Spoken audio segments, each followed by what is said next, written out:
Hello दोस्तों, स्वागत है आपका आपके अपने यूट्यूब चैनल ज्ञान एक्सप्रेस 2.0 में। दोस्तों, आज हम बात करेंगे इंडियन जीके में एक महत्वपूर्ण टॉपिक है, वो है वेद। तो वेद के बारे में हम चर्चा करेंगे। तो चलिए शुरू करेंगे। वेद को शुरू से करने से पहले मैं यहाँ पे बोर्ड पे सब कुछ वेद के बारे में नोट डाउन कर रखा हूँ, ये जो भी है। और यहाँ पे देखो वेद है, उनमें 4 प्रकार के वेद 4 प्रकार के होते हैं। ठीक है, पहला वेद दे रखा है ऋग्वेद, यजुर्वेद, तीसरा है सामवेद और चौथा है अथर्ववेद। तो इनके बारे में हम विस्तार से चर्चा करेंगे। तो चलिए शुरू करते हैं। पहला वेद आता है ऋग्वेद। तो ऋग्वेद जो है वो सबसे प्राचीन वेद है। इन चारों वेदों में ऋग्वेद सबसे प्राचीन वेद है। ठीक है, ऋग्वेद किसे कहते हैं? ऋचाओं के क्रमबद्ध ज्ञान के संग्रह को क्या बोलते हैं? ऋग्वेद बोलते हैं दोस्तों। ठीक है, आगे बात करें इसमें उल्लेख किसका मिलता है? तो इसमें उल्लेख मिलता है मंत्रों का। किसका मिलता है? मंत्रों का उल्लेख मिलता है। और ऋग्वेद में है वो 10 मंडल है, 1028 सूक्त है और 10,462 ऋचाएं हैं। ठीक है, आगे बात करें कि ऋग्वेद के पढ़ने वालों को क्या बोलते हैं? तो ऋग्वेद को पढ़ने वाले को ऋग्वेद का जो 8वां मंडल है उसमें जो हस्तलिखित जो ऋचाएं हैं उसको हम बोलते हैं दोस्तों खिल। 8वें मंडल के जो हस्तलिखित ऋचाएं हैं उनको बोलते हैं खिल। और ऋग्वेद के जो 3रे मंडल में वो किसका वर्णन मिलता है? वो गायत्री मंत्र का वर्णन मिलता है। ठीक है, आगे चले। चौथा मंडल ऋग्वेद का जो चौथा मंडल है उसमें कृषि संबंधित क्या मिलेगी आपको? जानकारी मिलेगी। और ऋग्वेद का जो 9वां मंडल है उसमें सोम देवता का उल्लेख किया गया है दोस्तों। आगे चले। जो ऋग्वेद है इसमें इंद्र के लिए 250, इंद्र के लिए कितने? 250, इंद्र के लिए 250 और अग्नि के लिए 200 ऋचाओं की क्या की गई है? रचना की गई है दोस्तों। अच्छा क्वेश्चन है कि ऋग्वेद में इंद्र के लिए 250 और अग्नि के लिए 200 ऋचाओं की रचना की गई है। ठीक है, आगे एक महत्वपूर्ण क्वेश्चन है, अच्छा क्वेश्चन है, एग्जाम में बार बार रिपीट भी होता है। यमुना का उल्लेख कितनी बार है दोस्तों? 3 बार है। ऋग्वेद में नदियों में एक तो यमुना नदी का उल्लेख किया गया है, एक गंगा नदी का किया गया है और एक ये सबसे पवित्र नदी मानी गई है सरस्वती। ठीक है, इसका भी उल्लेख मिलता है। तो ऋग्वेद में यमुना का उल्लेख है वो कितनी बार मिलता है? 3 बार मिलता है। और गंगा का कितनी बार मिलेगा? 1 बार। तो ऋग्वेद में यमुना नदी का जो उल्लेख है वो 3 बार मिलता है और जो गंगा नदी है इसका 1 बार मिलता है। आगे बात करें कि ऋग्वेद में सबसे ज़्यादा जो वर्णन है वो किसका मिलेगा? ये देखिए दोस्तों, ऋग्वेद में सबसे ज़्यादा वर्णन मिलता है सोम रस, मतलब मदिरा। मदिरा आप सभी जानते होंगे, मतलब वाइन। तो सोम रस का वर्णन सबसे ज़्यादा मिलता है ऋग्वेद में। ठीक है, आगे देखिए उपवेद। जो ऋग्वेद का जो उपवेद है वो है आयुर्वेद। ठीक है, सभी 4 वेद हैं, चारों के 4 उपवेद हैं, प्रत्येक का एक एक उपवेद है दोस्तों। तो और ऋग्वेद में सबसे जो पवित्र नदी मानी गई है वो मानी गई है सरस्वती। ठीक है, तो एक बार मैं दोबारा रिपीट कर देता हूँ ऋग्वेद को। ऋग्वेद है वो सबसे प्राचीन है, इन चारों वेदों में सबसे प्राचीन है। ठीक है, ऋचाओं के क्रमबद्ध ज्ञान को क्या संग्रह को क्या बोलते हैं? ऋग्वेद बोलते हैं। उल्लेख इसमें मंत्रों का मिलता है। आगे है 10 मंडल, 1028 सूक्त है, इसमें 10,462 ऋचाएं हैं। पढ़ने वाले को 8वें मंडल में हस्तलिखित जो ऋचाएं हैं उसको बोलते हैं दोस्तों खिल। और 3रे मंडल में गायत्री मंत्र है, इसका वर्णन मिलता है। 4थे मंडल में कृषि संबंधी जानकारी मिलती है। 9वें मंडल में सोम देवता का उल्लेख है। इंद्र के लिए 250 और अग्नि के लिए 200 ऋचाओं की रचना की गई है। यमुना का उल्लेख इसमें ऋग्वेद में 3 बार मिलता है और गंगा का 1 बार मिलता है। सोमरस मतलब मदिरा हो गई और इसका वर्णन सबसे ज़्यादा ऋग्वेद में ही मिलता है। उपवेद है इसका आयुर्वेद, पवित्र नदी है सरस्वती।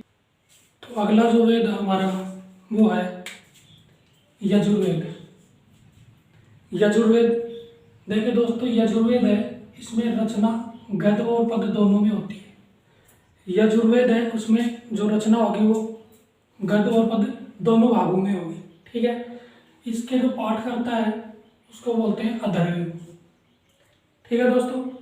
आगे बात करें, मंत्र और बलि के समय अनुपालन के लिए नियमों का संकलन है। इसमें क्या है, मंत्र व बलि के समय अनुपालन के लिए नियमों का क्या है, संकलन है। आगे है बलिदान विधि का वर्णन भी मिलता है दोस्तों। जो यजुर्वेद है उसमें बलिदान विधि का भी क्या मिलता है, वर्णन मिलता है। आगे बात करें इसका उपवेद, तो इसका उपवेद है दोस्तों धनुर्वेद, ठीक है। आगे चलते हैं तीसरे वेद में। तीसरा वेद है दोस्तों सामवेद। सामवेद, तो सामवेद यहाँ पे देखो सामवेद, सामवेद में साम का अर्थ क्या है दोस्तों, गान। मतलब इसमें गान मतलब संगीत संबंधित कुछ वर्णन मिलता है। देखिए गाई जा सकने वाली ऋचाओं का क्या मिलता है, इसमें वर्णन मिलता है दोस्तों। सामवेद है इसमें गाई जा सकने वाले ऋचाओं का क्या मिलता है, वर्णन मिलता है। आगे चले, इसमें कुल मंत्रों की संख्या कितनी है, इसमें कुल मंत्रों की संख्या है लगभग कितनी है, 1549 है सामवेद में मंत्रों की संख्या। दोस्तों आज कुछ गर्मी हो रही है, आपको दिख भी रहा होगा, पसीना पसीना हो रहा है, क्योंकि आवाज़ क्लियर के लिए हमें क्या करना पड़ता है, फैन भी बंद करना पड़ता है और जो विंडो है उनको भी क्लोज करना पड़ता है ताकि लाइटिंग की जो व्यवस्था है वो सही रहे, ठीक है दोस्तों। चलो कोई नहीं, चलते हैं आगे। जो सामवेद है इसके पाठ करता, तो सामवेद का जो पाठ करता है उसको बोलते हैं उद्गाता। ये भी आपको ध्यान रखना है।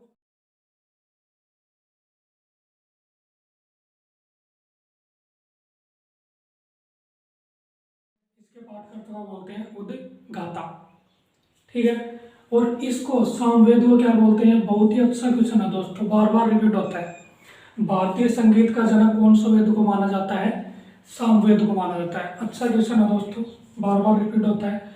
और जो सामवेद है इसका जो उपवेद है वो है गंधर्व वेद, ठीक है।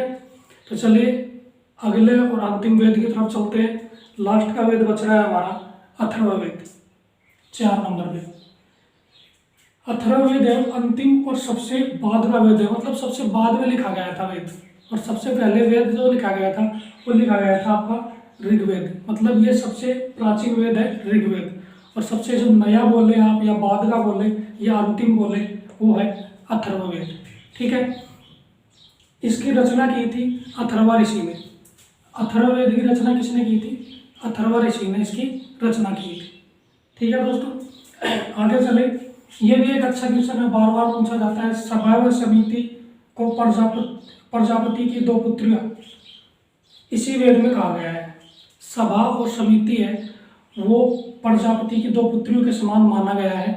सभा और समिति को वो कौन से वेद में माना गया है, अथर्ववेद में माना गया है दोस्तों, ठीक है।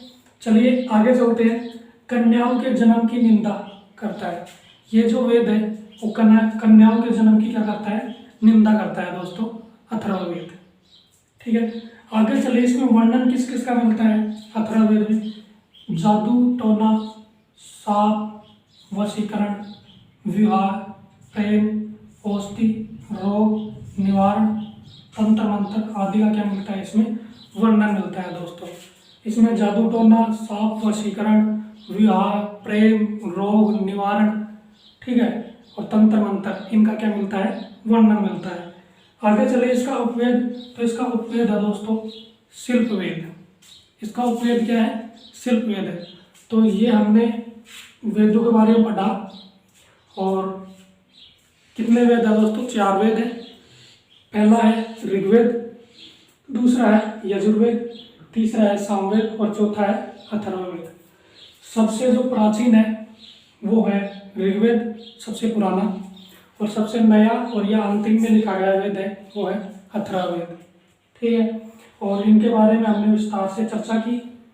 और बाकी हम बात कर लें, देखो ये जो वेद है ना, ये संस्कृत भाषा है ना, संस्कृत भाषा, सॉरी संस्कृत भाषा है, उसके विद धातु से लिया गया है। वेद जो है, यहाँ पे मैं लिख देता हूँ, वेद है तो संस्कृत भाषा के विद धातु से लिया गया है। ठीक है, संस्कृत भाषा के विद धातु से लिया गया है। और इसका अर्थ क्या होता है? अर्थ क्या है?